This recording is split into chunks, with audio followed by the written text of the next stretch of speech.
Professeur Roch Domérego, vous êtes l'auteur du livre édité chez Alpen, Les remèdes de la ruche.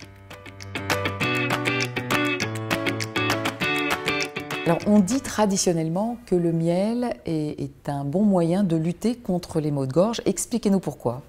Alors, pour son aspect agréable d'abord, pour son goût, mais aussi parce qu'il est très anti-infectieux et expectorant. Donc, l'ensemble de ces éléments font que le miel est extrêmement efficace contre les maux de gorge. D'où viennent les vertus médicinales du miel alors? Alors, les vertus médicinales du miel sont de trois ordres. Le premier, c'est qu'il pénètre facilement les tissus, donc il touche très facilement les tissus infectés.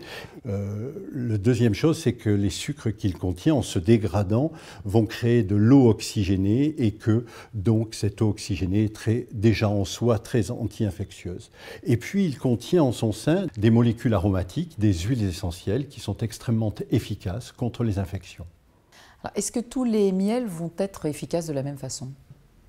Alors tous les miels ne sont pas aussi efficaces, ça dépend de leur origine florale. J'explique ça très largement dans mon ouvrage Les remèdes de la ruche aux éditions Alpen, mais très clairement, l'origine florale définit l'activité thérapeutique des miels, en particulier la présence des huiles essentielles qui sont issues du végétal butiné. Un miel de thym ne sera pas de la même efficacité qu'un miel d'acacia, par exemple. Ils auront des orientations thérapeutiques très différentes.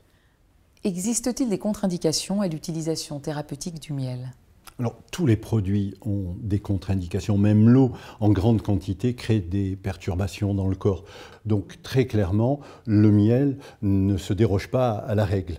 Mais par contre, aux doses utilisées classiquement pour lutter contre les infections au sens large, eh bien, le miel n'a aucun risque en termes de quantité et de toxicité.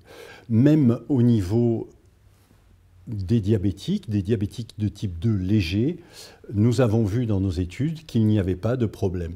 Bien sûr, quand il y a une insulinodépendance, il faut clairement être suivi par le médecin, et là, c'est d'une autre dimension.